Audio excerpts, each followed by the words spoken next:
Hola,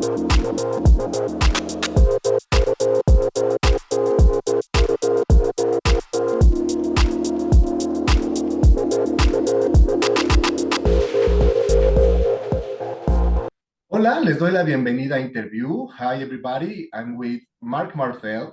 He's a singer who will have a big presentation here in Mexico City on March 15 in Auditorio Nacional. How are you, Mark?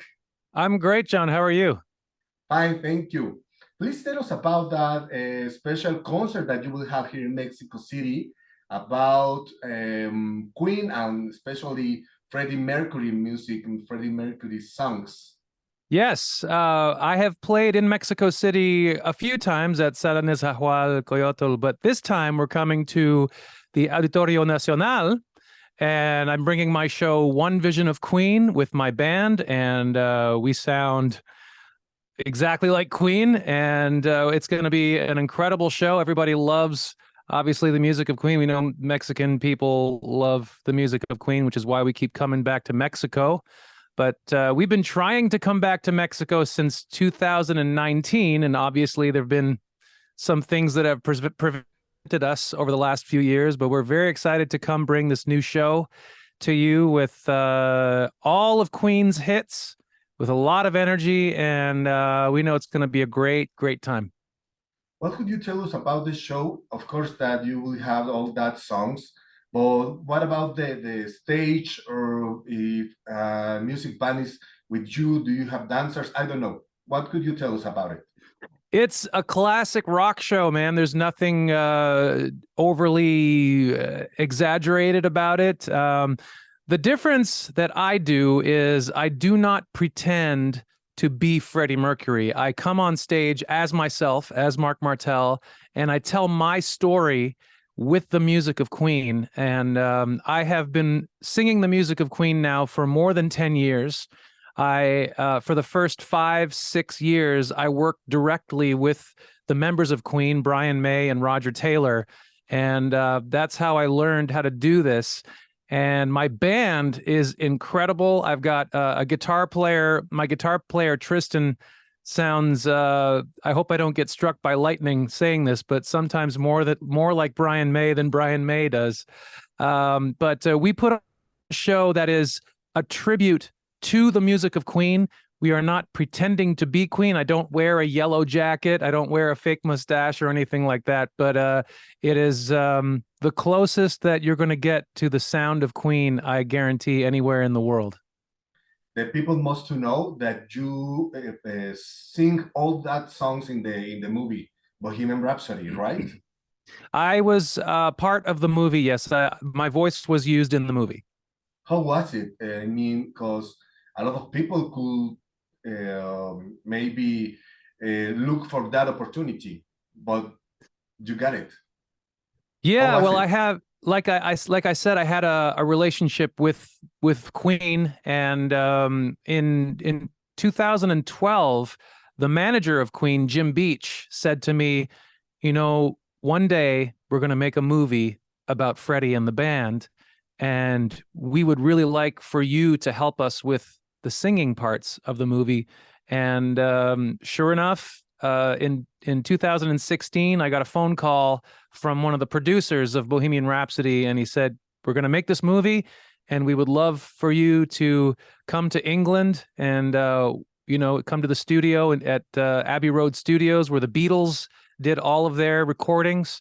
And we recorded a bunch of songs. I sang Freddie's parts in all these songs, and then they blended my voice into the movie. So you can't tell when it's Freddie or when it's me. Wow. And did you study something special? I mean, the music, the sound, the Freddie Mercury texture? Well, I've been a professional musician now for more than 20 years. And I used to be in my own band, and we made our own music. We wrote our own songs, and people always told me that I sound like Freddie Mercury, even though Queen is not one of my big influences. I did not grow up listening to Queen like I'm sure most of your viewers have. But I began listening to Queen in my late 20s. And, I didn't think there would be anything special about sounding like Freddie Mercury. It's a big world. There are many people, I believed, that sound like Freddie Mercury, but I discovered when I auditioned for the official tribute band of Queen, which Roger Taylor put together, I discovered that it was something very special to sound so much like Freddie Mercury, because my video, which was my audition for the band, it went viral all over the world. And that's when I realized that sounding like Freddie Mercury was something special. And that's when I started to really learn a lot of Queen's music. Now, in this show, One Vision of Queen, it's all the greatest hits, and we add some deeper cuts of just a few lesser known songs for the huge Queen fans out there. But you're going to hear all of Queen's biggest songs. And what did you have learned about Freddie Mercury style or Freddie Mercury life that you can take in your own life and your own style? I wouldn't say that I know more than most people know. If you're a fan of Freddie Mercury, you can find out as much as I know about Freddie Mercury just online.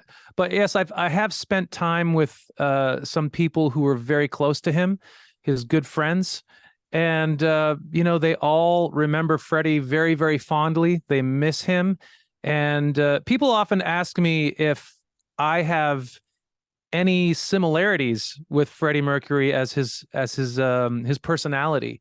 And I don't know. I can't say that I really feel like I know who Freddie Mercury was any more than you could know, but I do know that it seemed like he had almost like two personalities. He had stage Freddie and he had offstage Freddie, right? And when he came off stage, he was a much more quiet person. And I can really relate to that. I'm a lot like that. When I'm on stage, I turn on the big performance, and then when I'm off stage, I'm very calm. Yeah, like an artist, I mean, the sensibility is different when you are in the front of 1,000 people. Yeah, absolutely. Yeah, Yeah. we definitely we will turn it on to 100% for the Auditorio Nacional. Yeah. How do you feel about that career that you have and your own songs? What happened with your own songs and your own career, like MARC MARTEL?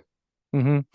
I consider myself very, very lucky to have been able to record my own music as much as I have. My old band was called Down Here, and we recorded 8 studio albums. We did a lot of music, a lot of touring all over the world. And I did a solo album in 2014, which I'm still very proud of.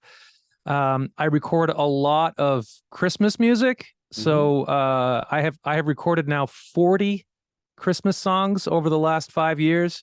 I am trying to get back into writing my own material, but the world of Queen is in such high demand that already this year I am completely booked for concerts for all of 2023. Of course, we're doing a big tour in Mexico, and then we're going to South America, and then we're going to to Europe and Iceland and all over the world again this year. So it's difficult for me to find time to make my own music.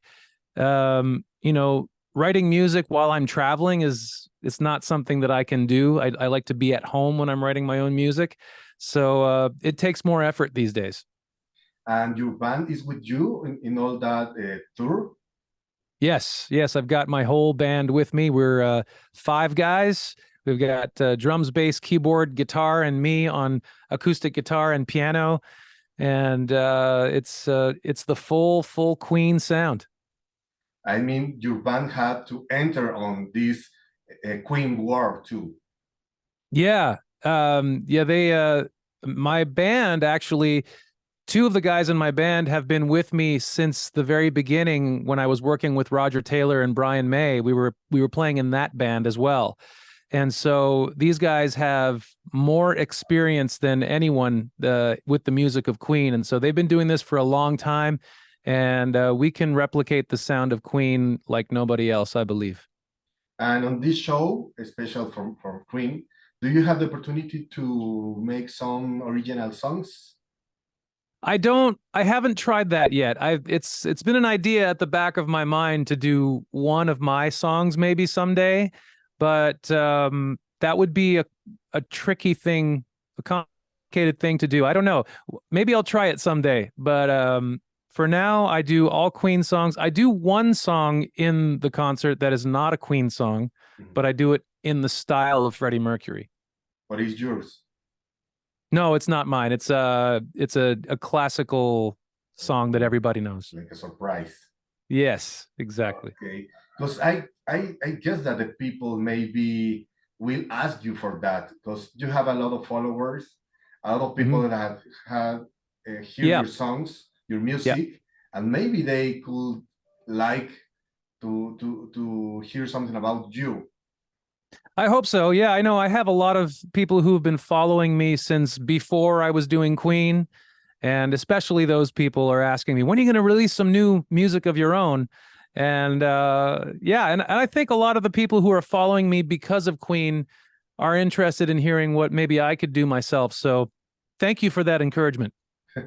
Yeah, but for that, follow him in MARC MARTEL and Spotify and all that platforms and all that